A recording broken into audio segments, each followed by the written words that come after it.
Today on the Big 3 in 30, the Bengals bring back Joe Flacco for another year. On a one-year deal worth $6 up to $9 million with incentives. Lavonte David calls it a career after 14 seasons with the Bucs. Lavonte David has decided to call it a career. And the Ravens look at draft plans to try and get over the hump. The Ravens draft strategy here with Eric Acosta. This is the Big 3 in 30 NFL, the three biggest stories in the NFL from our local experts at the Locked On Podcast Network. We bring you the real story, why it matters, what's next, who wins the big game, and more, all in 30 minutes. The Big 3 in 30 NFL starts now. Thank you for making the Big 3 in 30 your first listen of the day, part of the Locked On Podcast Network, your team every day. Today's episode is brought to you by FanDuel. Download the FanDuel app now by visiting FanDuel.com and win $300 in bonus bets if your first $5 bet wins. The Bengals brought Joe Flacco in after Joe Burrow's injury last season, and since he decided to bring him back for what will be Flacco's 19th NFL season after signing him to a one-year contract. Jake Liskow and James Rapien have more on Locked On Bengals. Joe Flacco has agreed to return to Cincinnati on a one-year deal worth $6 up to $9 million with incentives. And he'll be the backup quarterback for Joe Burrow, which obviously is good news. And there are a few things that we can talk about around Joe Flacco returning to Cincinnati. First is obviously what it means to have Joe Flacco back in a vacuum. Second is, does it change your free agency grade at all? Does it move the needle? Third is the Bengals are paying a backup quarterback. And we looked into this before we started recording, could not remember the Bengals paying for a backup quarterback. Like in my mind, it went all the way back to Kitna, and Kitna was more of a bridge quarterback than a pure backup. And then you brought up Bruce Gradkowski, which was a good shout, a good find.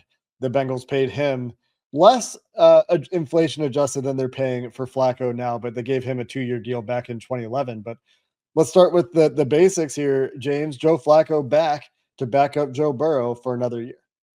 Yeah, it's huge news. I think it's huge news. And it's huge because your offense can't go out of order if Joe Burrow gets hurt. And look, we spent a full show essentially discussing Jeremiah Love and whether or not the pros of taking a guy of his caliber 10th overall or not just a few hours ago, whether or not that would work. And by the way, check that out. Justin Hill was at Notre Dame's Pro Day. It was a fun show. Well, but the point that we didn't discuss then that you bring up now is, well, if Flacco's a quarterback, Jeremiah Love maybe matters a little bit more. A ton, right? Like it does. And so you need to be as injury proof as possible. And it's impossible to be completely injury proof. Obviously, there's a certain amount of injuries that a team can't withstand. But when Jake Browning was the quarterback, there was one injury you couldn't withstand. And when you look back at what Flacco did last year, I think there are going to be a lot of people that say he was 1-5 as the Bengals starter, put up some numbers with those receivers, but just whatever. No, like I was there. The night and day difference in the locker room, in the belief, in the ability that the whole locker room had, the ability, the belief in the ability. It was night and day, boom, switch, completely flipped. And you think about it when they traded for him, 2 touchdowns, 6 picks, 4 starts for the Browns, gets dealt to the Bengals on Wednesday, comes in, has that good second half at Lambeau, 4 days later, saves the Bengals season for 10 days before they crumble against the Jets. But it was a really, like, he's the one who put them in that spot and got them to that spot and dealt with all of that and was unflappable when they were losing and dealt with the shoulder injury against the Jets that never should have happened because it should have been a blowout. Like all of those things and played through it. And I look at it and I'm like, well, if Burrow gets hurt and it's week 2, well, the locker room's still going to believe. If Burrow gets hurt and it's week 15, the locker room's still going to believe. If Burrow gets hurt and it's round 2 of the playoffs and he has a concussion and he's not going to be back that week, is Flacco going to be comfortable stepping in to that really difficult spot on the road in Buffalo or in Kansas City or wherever they are? Maybe it's at Paycor. And I think he's going to be as comfortable as you can be in that situation. And that is valuable. That is extremely valuable because we saw what happened, especially with an offensive first team. And that's what they will be, regardless of what they do in the draft.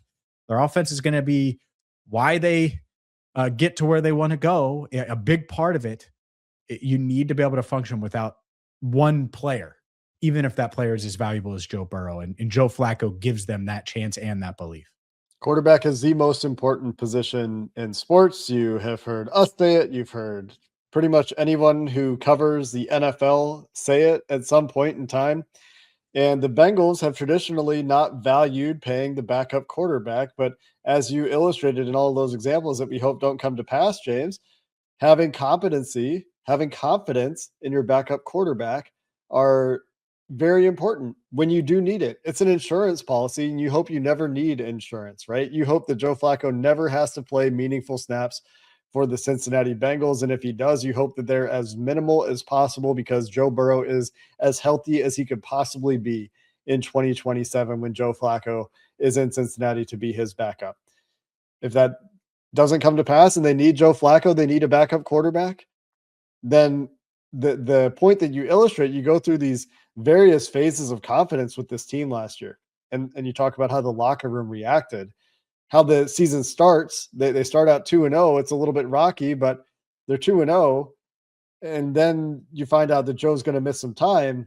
Mm-hmm. Immediately, things go off the rails. Yeah.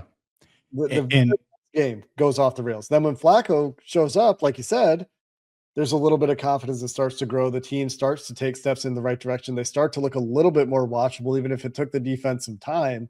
And we went from really like a truly unwatchable product that was not a pleasant viewing experience for anyone involved to at least a football team you could watch. And then obviously another shot of confidence, I think, when Burrow returns, and we saw the way they played down the stretch, which wasn't perfect, but there were all these signs of real NFL football team and real improvement at that point. But not having that drop off to what we saw in the collapse last year, if you need it, man, that's important to avoid.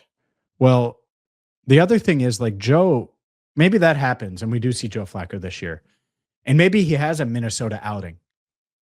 You know what he's not going to do? Follow it up with another one. He's going to be like, all right, well, what went wrong? I'm not going to panic. I'm not going to force it. And that's it. Like, I'm not going to be mean to Jake Browning on the way out, but like, he had maximized everything he had. Say it out loud. He was an undrafted, small, below average arm strength quarterback, and he's gotten the most out of it, so much so that he got signed to potentially be the backup in Tampa Bay. Like, good for Jake Browning. This is a quarterback driven offense. This is an offense that you got to push the ball to the weapons when the weapons are ready, and deal with all these different defenses that are trying to confuse you and take the ball away and make sure you don't get it to those weapons. It's tough. And when Joe arrived, you felt it right away. Like, just look, you look at Joe Flacco on the practice field, you look at Jake Browning on the practice field. Before they throw a pass, walking out, you're like, oh, well, that guy looks like a starting quarterback. You can see why he was a first-round pick. The other guy looks like an undrafted player. And that, to me, when you look at it, because there's going to be people that say $6 million. Yeah, $6 million.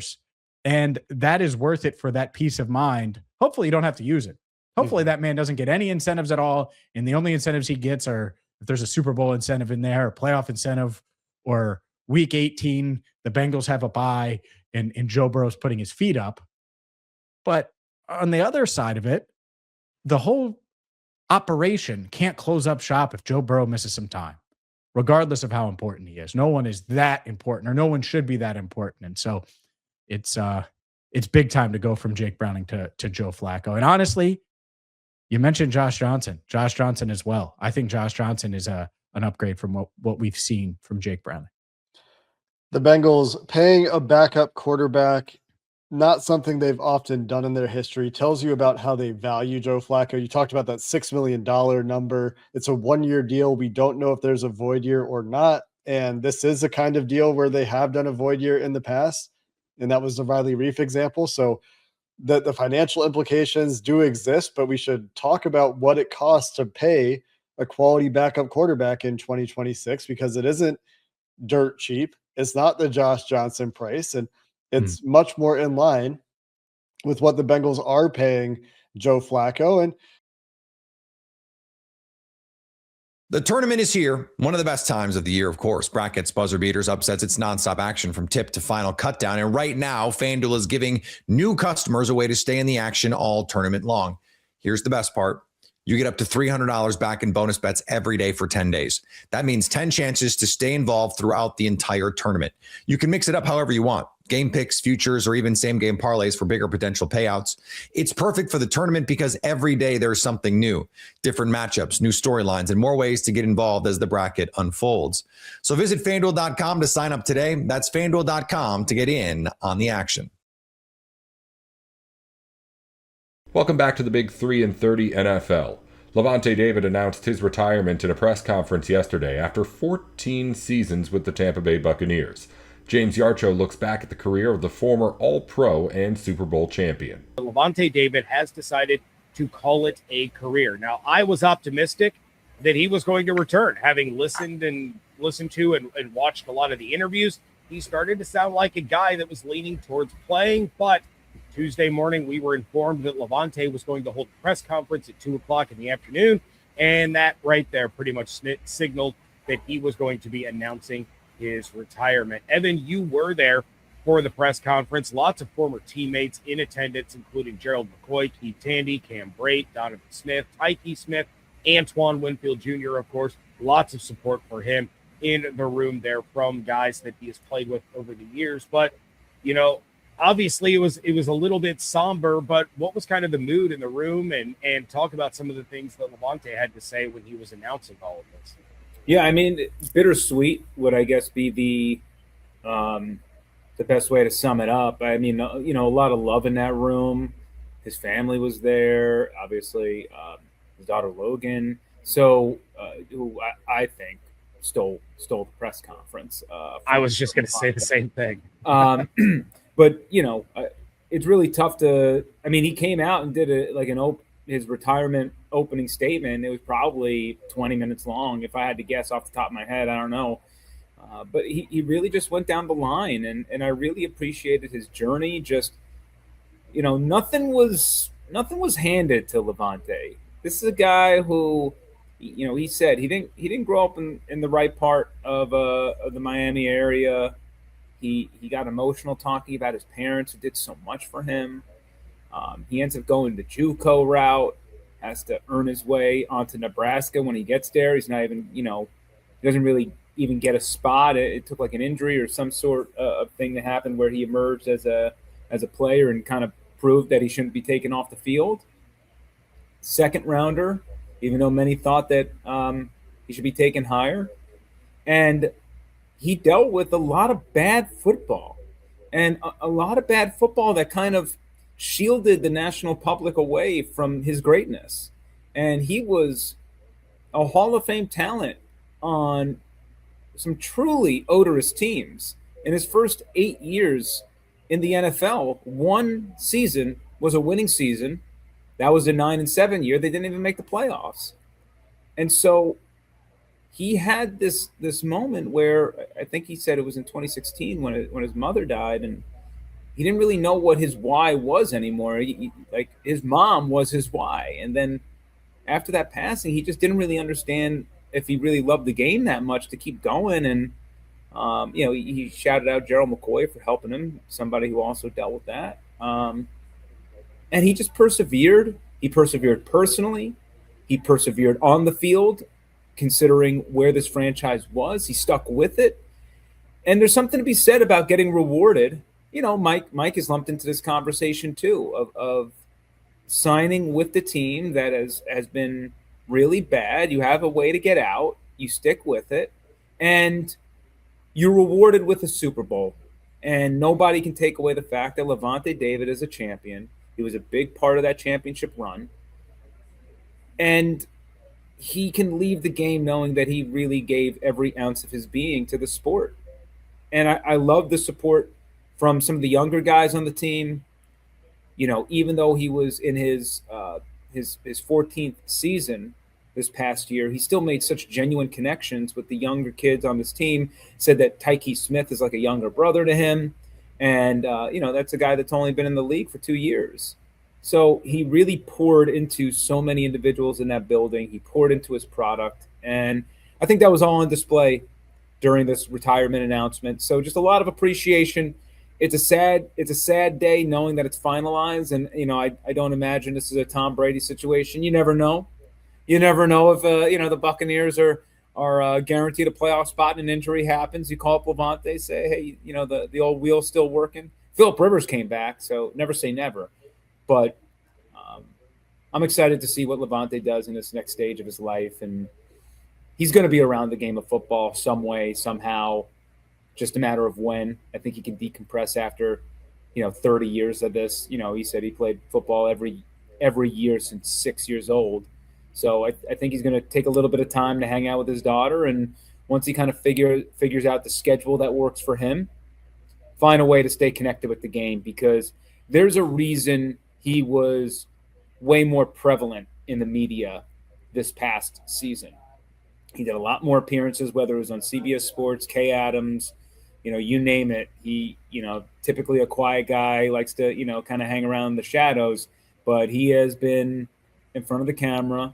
And I think that's a good spot for him because he's really, really smart. And I think a lot of football fans out there can learn a lot from him. Yeah, I was joking with my dad a little bit ago before we started doing the show, and I had said this was the one good thing that Greg Schiano did during his tenure was draft Lavonte David. I still remember the moment that it happened. I remember exactly where I was. I remember how excited I got that that was a guy going into that draft that I was like, if the Bucs can land Lavonte David, they might get their next Derrick Brooks, and that's basically what he really turned into. And you're 100% right. Like, whatever he chooses to do with the next phase of his, of his life, whether that's doing something in the media. I know he teased coaching a little bit. We had somebody write in and ask that question about whether or not I thought that Lavonte would retire and become a coach. And maybe, to me, it was always the best players weren't always the best coaches because they see the game in a different way. And a lot of them are going to get frustrated that, why can't you do what I did when it's, it was so easy for me. But yeah, I mean, it is a really bittersweet day and lots of love being shared from his teammates.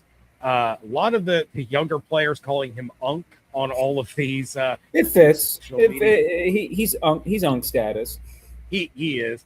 But, what surprised me is kind of the general consensus that I've seen is that there are more people that are, for lack of a better term, they're more sad that Lavonte retired than they were that Mike left. Now that it's become a reality and it's hit, it seems like there's a lot of Bucs fans that are like, you know what, this hurts more than Mike walking to San Francisco. Yeah, I mean, excuse me.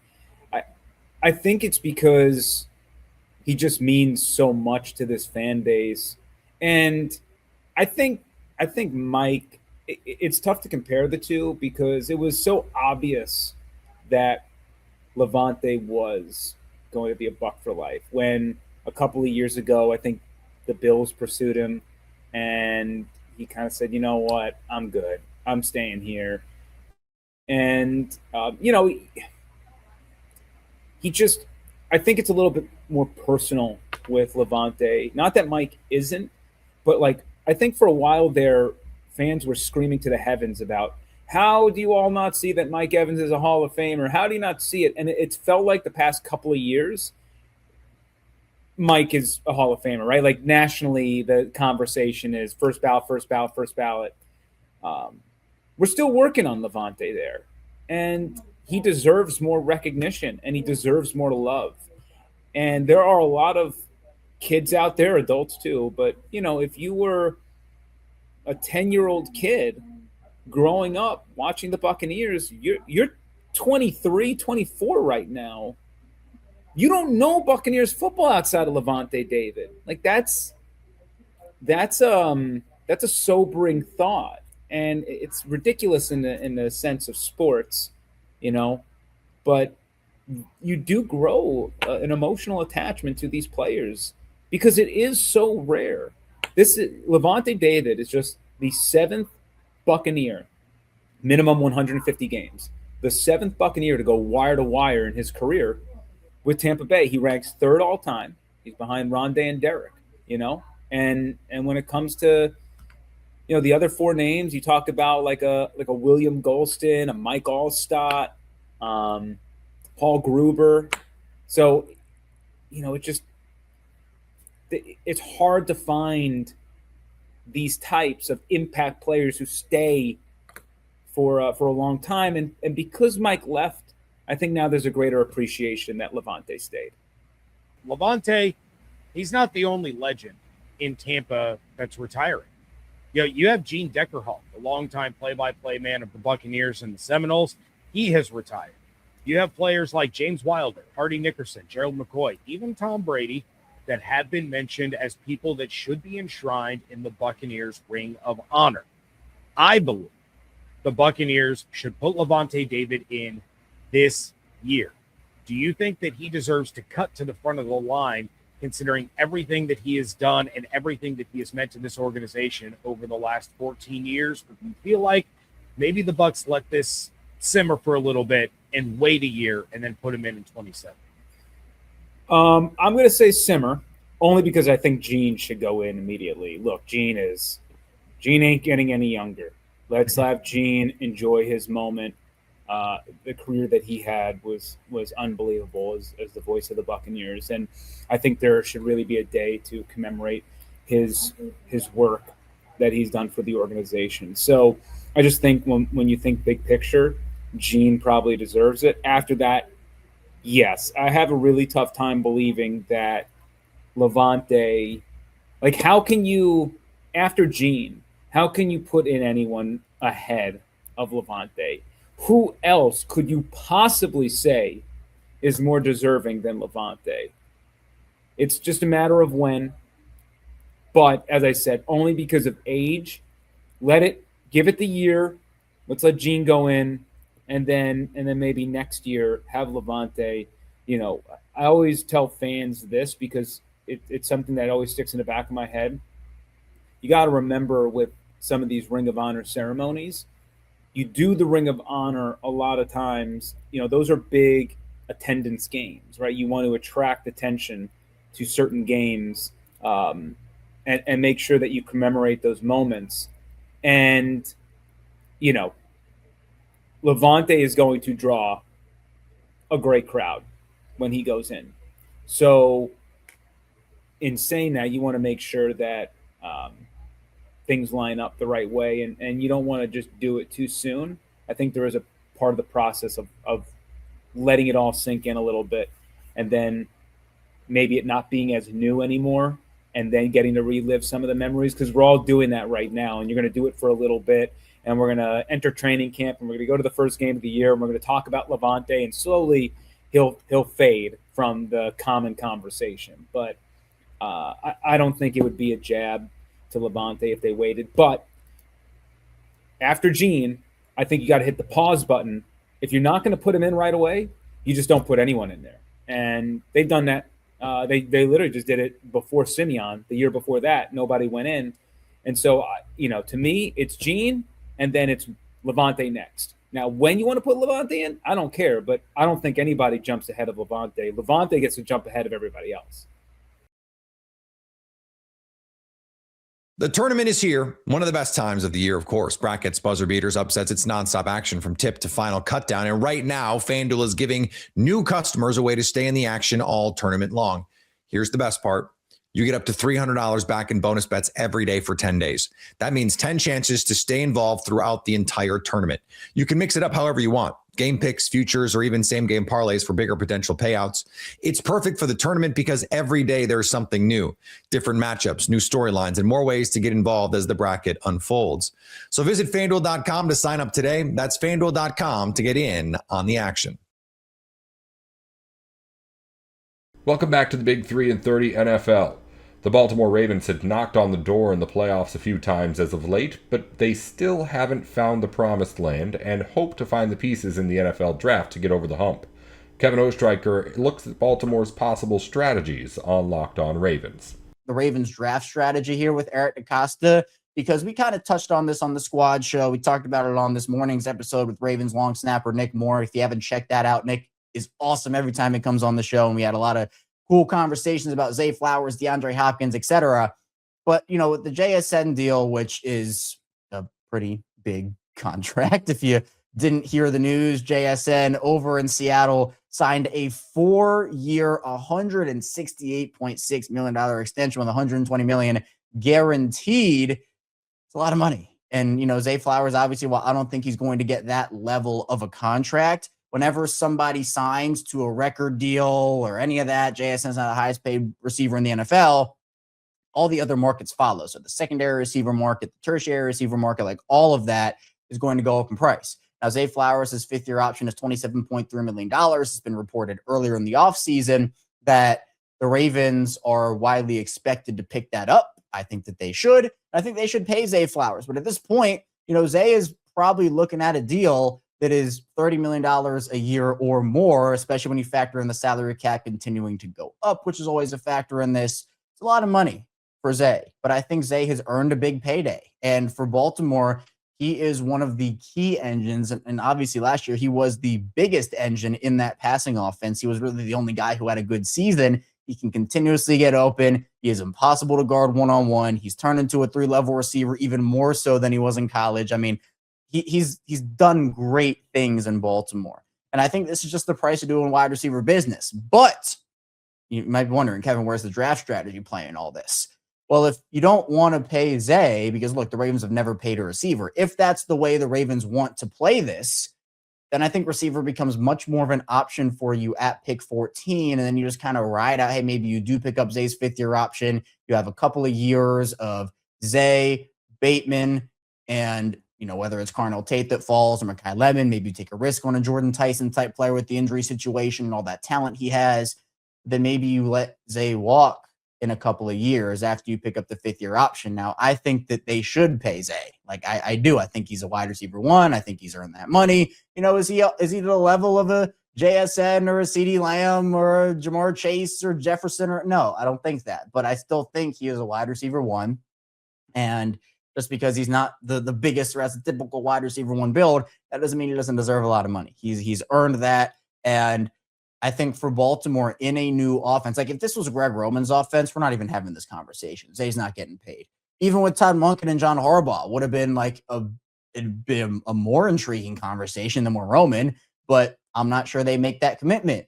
With Declan Doyle's offense, I do believe that Zay will get paid by Baltimore. Now that remains to be seen if it'll actually happen, but it does maybe change the potential strategy for Eric DeCosta to maybe consider wide receiver more in the first round after this JSN contract than maybe he was before. Maybe it doesn't impact anything at all, right? Because maybe the Ravens were planning on picking up a 5th-year option, working on a negotiation process with Zay to get him paid in Baltimore, and that'd be great. But I think that receiver is now more on the table than it was before Jackson Smith and Jigba signed that deal with the Seahawks. And again, like JSN deserves that contract, and I think Zay deserves a big contract. Whether you think Zay deserves a $30 million contract, 25, 35, whatever it may be, he's going to get paid. And if it's in Baltimore, it'll be the most money they've ever thrown at a receiver in their franchise history. I mean, remember, this is a team that traded away Anquan Bolden, who was paramount to their Super Bowl run, because they didn't want to pay him. And that was the worst mistake in franchise history, in my opinion, in terms of trading away a guy for no reason.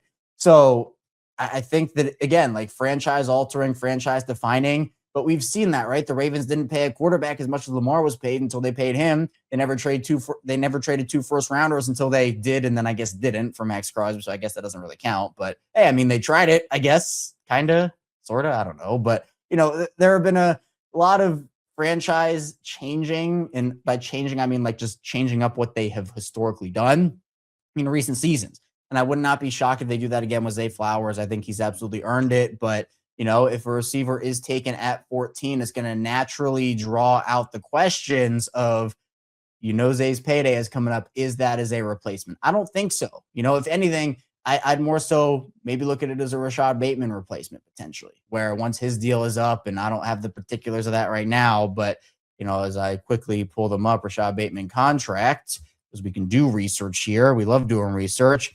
Bateman, you can get out after the 2028 season. So again, maybe it's a couple years of Zay, Bateman, and whoever this is, and then you can save $7 million or right around $7 million by releasing Bateman after the 2028 season, depending on how it goes. I'm a big believer in Bateman. I think he'll bounce back, but having a trio of Flowers, Bateman on a good deal, by the way, and whoever that 14th wide receiver would be potentially, it's intriguing. But we also have to remember they do need offensive linemen. They do need defensive line depth, edge rusher, and D-line, et cetera, et cetera. So the draft strategy for Eric DeCosta, I'm very curious to see how much this JSN deal impacted it. That's all for today's Big 3 in 30 NFL. If you follow basketball or college sports, the Big 3 in 30 has shows for the biggest news in the NBA and on campus going up every week just like this one.